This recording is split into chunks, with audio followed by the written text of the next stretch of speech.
Glória a Deus, aleluia. Vamos para a nossa quarta live da nossa semana, né? Vou esperar o pessoal ir chegando aí. Ontem nós tivemos um probleminha, viu? A nossa live, eu tive um problema aqui com problemas técnicos. E, na verdade,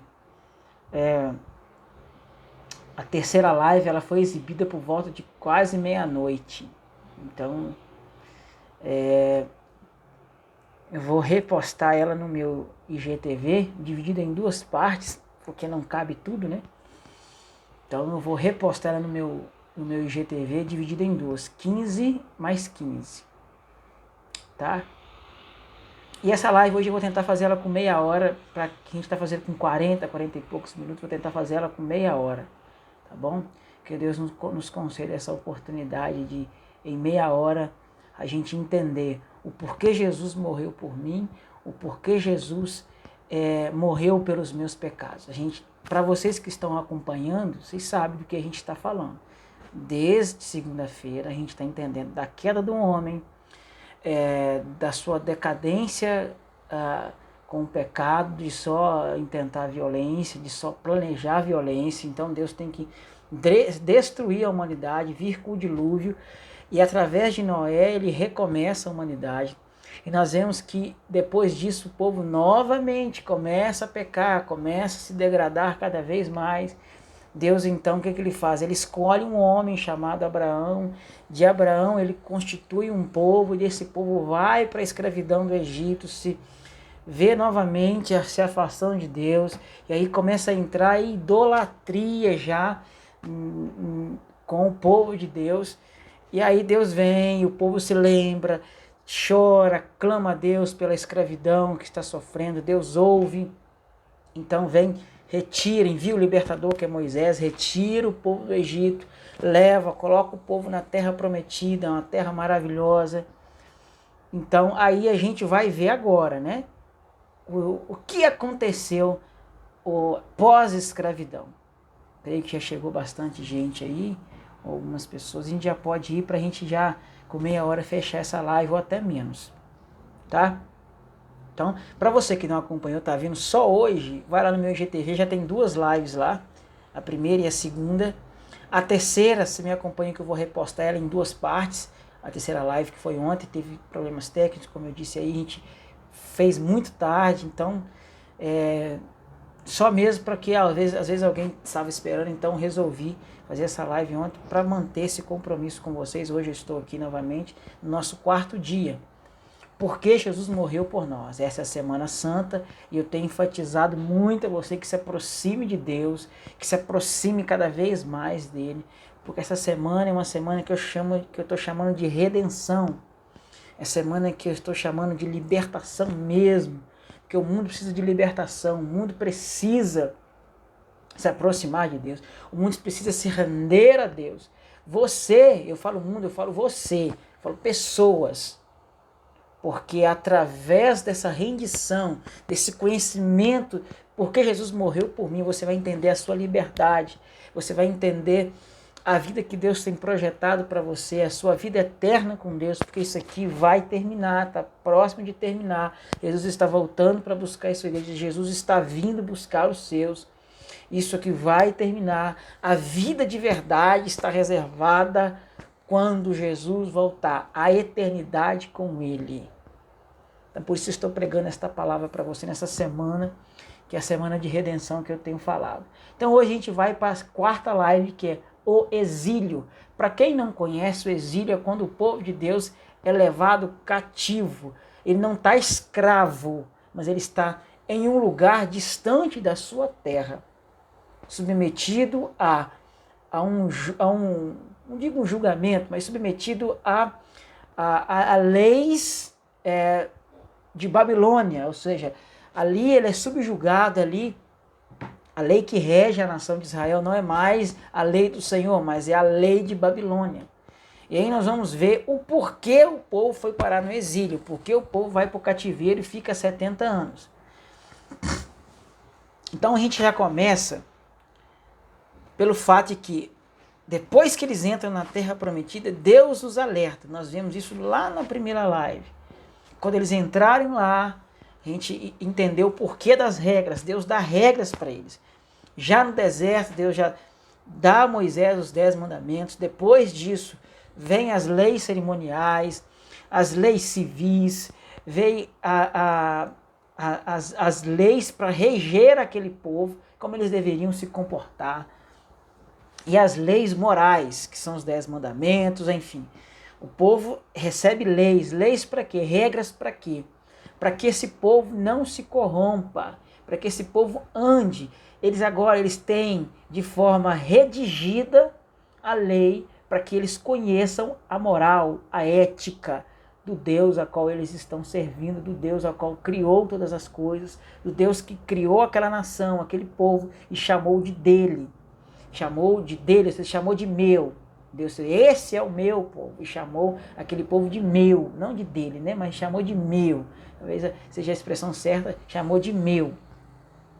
Então Deus redige essas leis através de Moisés, e Moisés repassa essas leis antes de entrarem na Terra Prometida. E uma dessas leis que Deus enfatiza bastante é: não tenham outros deuses além de mim. Não se deem à idolatria. Não se corrompam com costumes pagãos e idólatras das nações que vocês vão encontrar lá. É o que Deus muito enfatiza com esse povo. Que no dia que vocês fizerem isso, o que vai acontecer com vocês são coisas terríveis. As consequências do pecado de vocês são coisas terríveis. Além de pragas e doenças, sobre vocês vão vir destruição, vão vir opressão de outros povos. E durante séculos, os profetas profetizaram isso.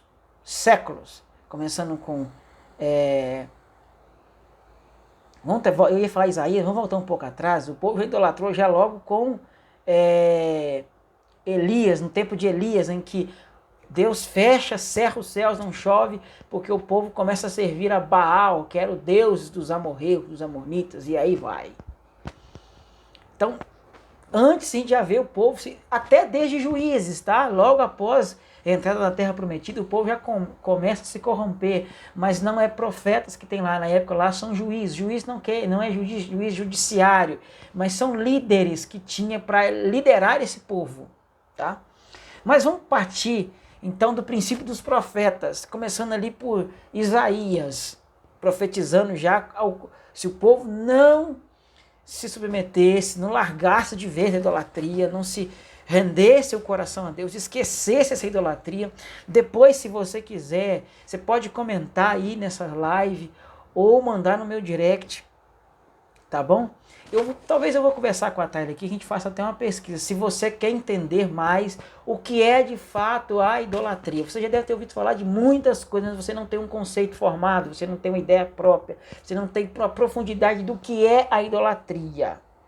Se você quiser saber, entender o que é idolatria, o que é paganismo, o que de fato o incomodava tanto Deus quando esse povo idolatrava, eu vou te dizer o porquê disso.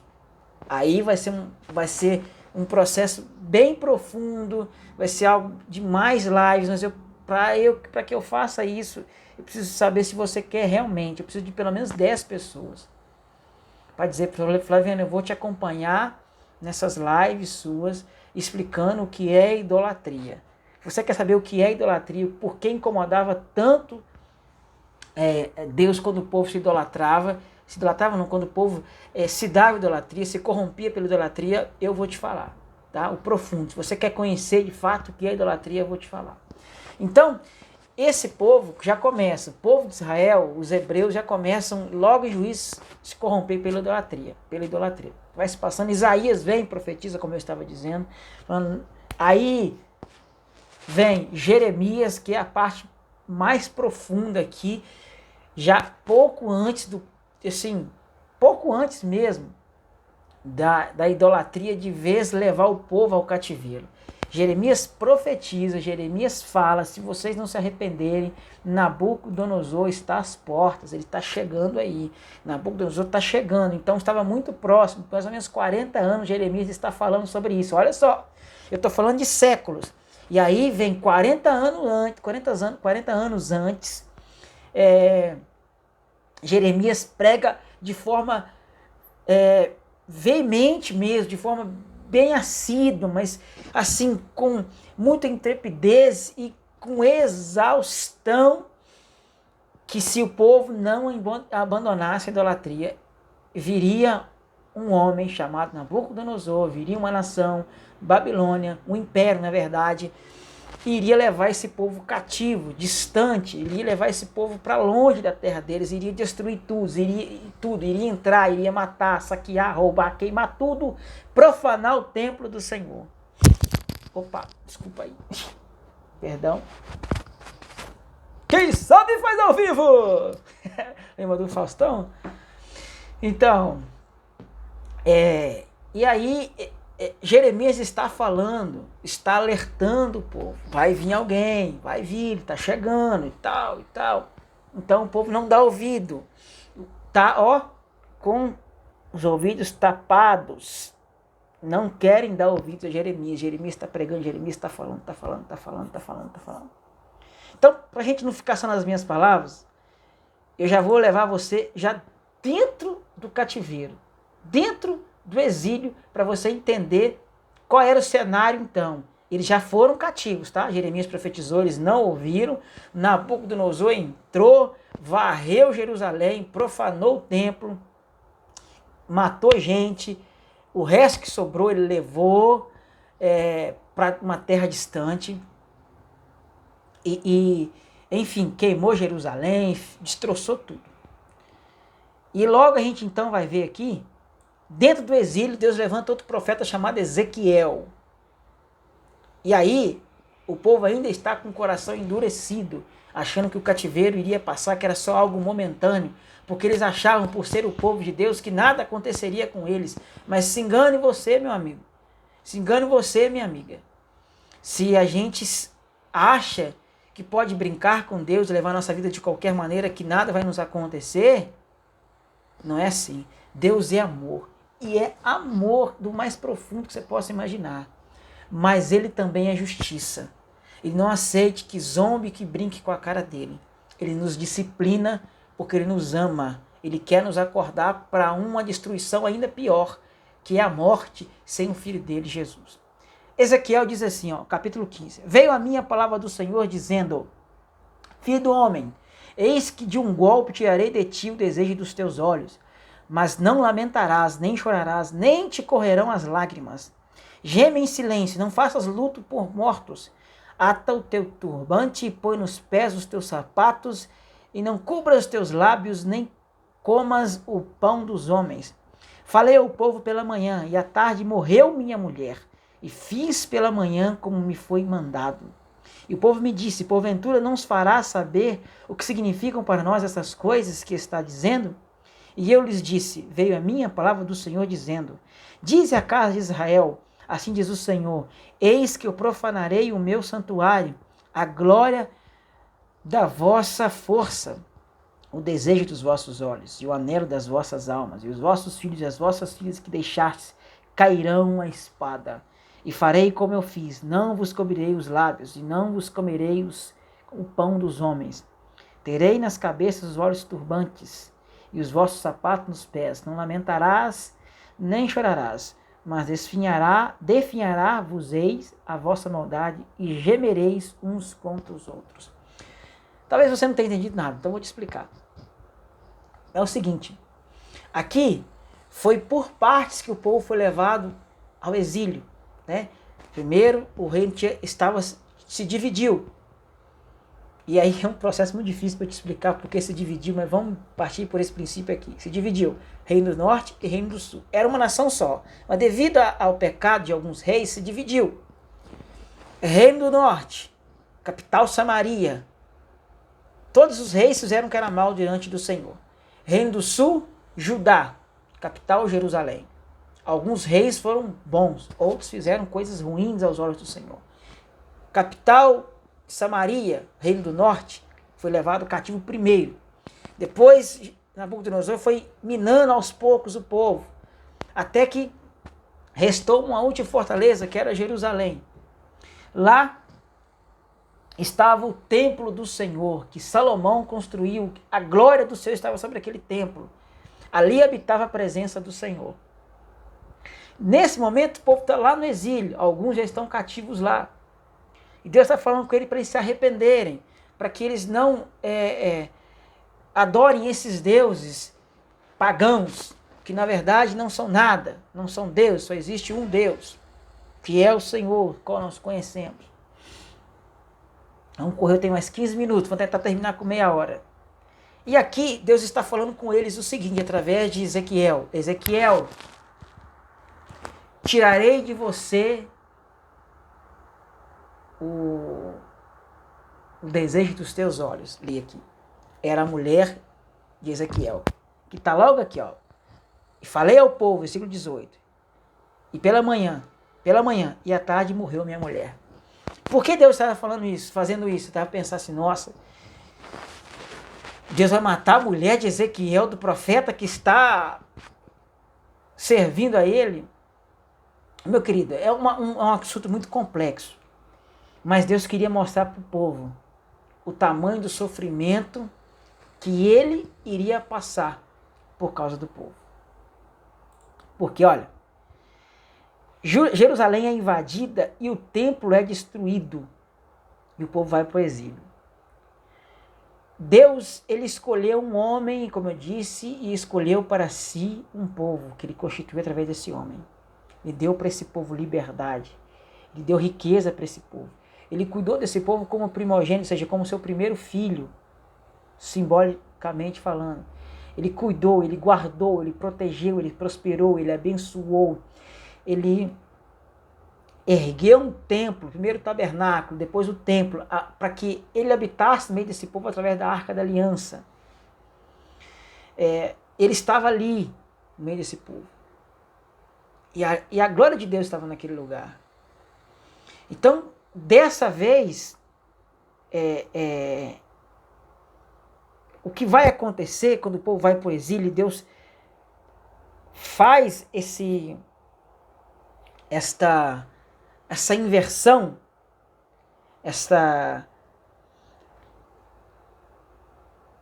o povo vai para o exílio, vou tentar te explicar de uma forma melhor para você entender aqui. E Deus fala que tira a mulher de Ezequiel. E aí, pede para Ezequiel falar ao povo que vai também fazer a mesma coisa, ou seja, Deus vai permitir que o templo seja destruído, Deus vai permitir que Jerusalém seja queimada, que pessoas sejam mortas, que Nabucodonosor, o rei daquele império, leve o resto que tem para o cativeiro, ou seja, todos os dois reinos, reino do norte, reino do sul, toda a nação, ela é destruída. E o templo do Senhor, onde habitava a glória do Senhor, também é destruído, é profanado. Tudo é queimado, a cidade inteira, aquela nação inteira é devastada, é moída. Acabou-se. Foi-se a glória de Israel. Acabou tudo. Tudo. Aquele povo foi disperso. Jerusalém foi invadida, foi profanada, aquele povo vai para o exílio, permanece de coração duro. Então hoje, há alguma semelhança? Vamos falar rapidamente aqui. Tantas coisas acontecendo. E o povo permanece de coração duro. Tudo está sendo destruído. Vidas estão perecendo. O mundo está um caos. Mesmo assim, o povo não quer se render a Deus. Alguns, graças ao Senhor, estão entendendo a mensagem. Estão recebendo Jesus em suas vidas. Mas alguns não. As coisas estão acontecendo de mal a pior e às vezes estão como esse povo. Não querem. Querem cada vez mais se afastar de Deus. Então Deus resolve disciplinar o povo e ele mesmo paga o preço. Imagine o sofrimento de Deus. Imagine o sofrimento de Deus. Ver toda aquela nação que ele amava, que ele pegou desde o início, cuidou e levou durante anos e séculos a se tornar uma grande e abençoada nação. E ele então permite que essas pessoas, em sua maioria, sejam mortas. Alguns são espalhados por todo mundo. Eles deixam de ser nação. O templo onde Deus habitava no meio do seu povo, ali, como uma forma simbólica, através da Arca da Aliança, é profanado, é destruído. Tudo é queimado, tudo é destruído. Aquele povo que ele separou para ele é destruído, é espalhado por toda a terra. Deixa de ser nação. E ainda permanece de coração duro. Imagine o sofrimento. Mas Deus decide pagar o preço. Por quê? Através disso, ele vai disciplinar o povo. Ele vai mostrar para o povo, olha, a idolatria causou isso a vocês. Os deuses que vocês tiveram, além de mim, me abandonaram, causaram isso para vocês. Foi isso que aconteceu. Eu avisei para vocês durante muitos anos, durante muitos séculos. Durante quatro décadas eu enviei Jeremias para falar para vocês de forma bem, mas bem exaustiva. E vocês não me ouviram, acharam que nada ia acontecer. E veio sobre isso. Nós estamos vivendo hoje esse cenário. Deus tem chamado o povo, a humanidade ao arrependimento, mas o que acontece? Lá fora, a igreja do Senhor tem sido queimada, pessoas têm morrido, cristãos têm sido perseguidos, mortos, torturados. Aqui no Brasil, tem profanado a imagem do Senhor, levaram Cristo para o sambódromo e lá humilharam de uma forma artística, segundo eles, Jesus daquela forma.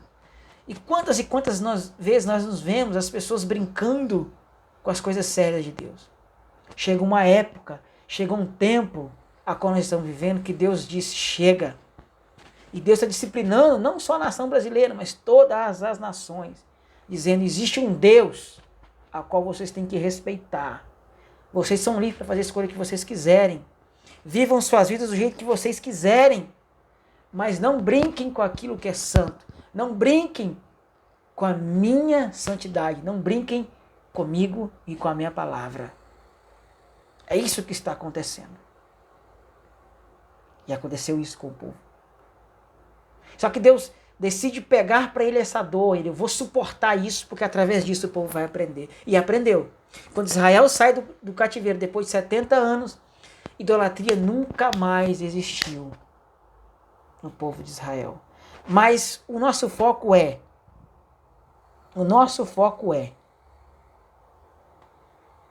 quando Deus inverte o papel e ele sofre, ao exemplo de Ezequiel, ele diz, Ezequiel, o que vai acontecer, você vai ser tirado de você, a sua esposa, você vai sofrer, simbolizando o meu sofrimento quando é tirado o meu povo de mim.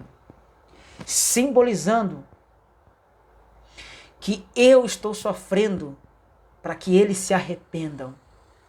Ezequiel é um símbolo de Jesus, é um símbolo de Cristo. Imagine você, Deus permite que o templo dele seja destruído. Deus permite que ele sofra, vamos colocar assim. Ezequiel está sofrendo, simbolizando Cristo sofrendo pelo pecado da humanidade. Quando o templo é profanado, destruído, queimado, é Jesus, o templo, ou seja, a sua carne, o seu corpo, ele é profanado, ele é destruído pelo pecado da humanidade. Para quê? Para que a humanidade entenda o que causou o sofrimento de Jesus foi os nossos pecados. Agora imagine você, vamos inverter um pouquinho, Ezequiel, no lugar de Deus, o Pai, vendo o seu filho sofrer. Que Deus disse assim, Ezequiel, você não vai chorar pela tua esposa, você não vai prantear por ela. O seu gemido, ninguém deve ouvir. Quero dizer para você um detalhe. Estou dentro do tempo, quando Jesus está naquela cruz, há um momento em que Deus vira as costas para ele, o Pai. Por quê? Porque sobre ele colocou-se o pecado de toda a humanidade. E Deus não combina com o pecado, ele se afasta do pecado. Naquele momento, Deus tem que se afastar do seu filho, para que o pecado que estava sobre ele fosse consumado, ele fosse morto como cordeiro pascal para a redenção da humanidade.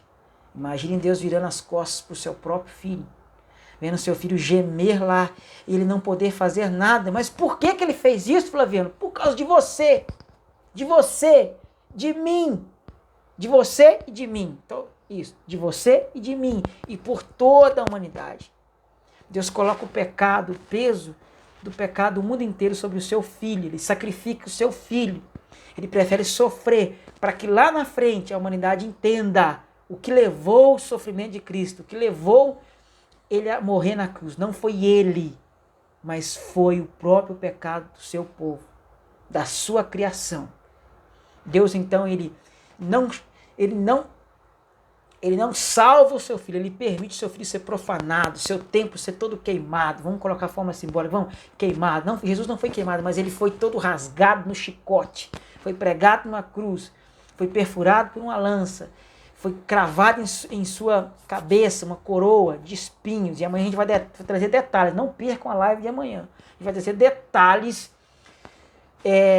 na visão médica e com contexto histórico da época, como era a crucificação. Você vai entender o tamanho do sofrimento de Jesus. Com espinho de 7 a 10 centímetros, entrando no seu couro cabeludo. Além de zombarias e cusparadas e bufetadas na sua cara. Deus permite tudo isso acontecer com o seu filho, para que você fosse salvo, para que você não levasse a culpa, e para que através desse sofrimento você entenda o que levou Jesus na cruz. Não foi ele, foi você, foi eu, foi o pecado de toda a humanidade que levou Jesus a ser moído daquela forma. Então Deus se afasta do seu filho. Jesus diz: Pai, por que me abandonastes? E Deus simplesmente dá o silêncio e vira as costas para ele. Porque naquele momento o pecado estava sobre Jesus e Deus não combina com o pecado, ele se afasta. E detalhe, como disse, ele não pode gemer. Ou seja, gemer ele pode, né? Vamos configurar aqui, né? Conjecturar. Mas ele não pode chegar lá e tirar o seu filho da cruz. Ele não pode chegar na frente de todos. Não. Ele não pode abraçar o seu filho. Ele não pode dar o seu lamento ali. Ele tem que suportar aquilo calado para salvar a mim e a você. Que amor é esse? Que amor é esse? Infelizmente tem muitos que não entendem. Você que está ouvindo essa live, você que está me vendo, na verdade, não ouvindo, me vendo e me ouvindo. Será que eu estou conseguindo passar para você, desses 4 dias, a profundidade do amor de Deus? O tanto que ele sacrificou. O tanto que desde quando Adão cai, mas Eva, ele vem buscado o tempo todo trazer de volta a sua criação para dentro do jardim, de volta para ele, para a sua presença, ao ponto de ele sacrificar o seu filho para que isso seja concretizado. Deus tem andado atrás de você a sua vida inteira. Ele tem chamado você, ele tem gritado: fulano, ciclano, me espera, não corra de mim. Deus tem andado atrás de você a sua vida inteira e você não tem parado para perceber isso. É como se Deus estivesse mendigando o seu amor.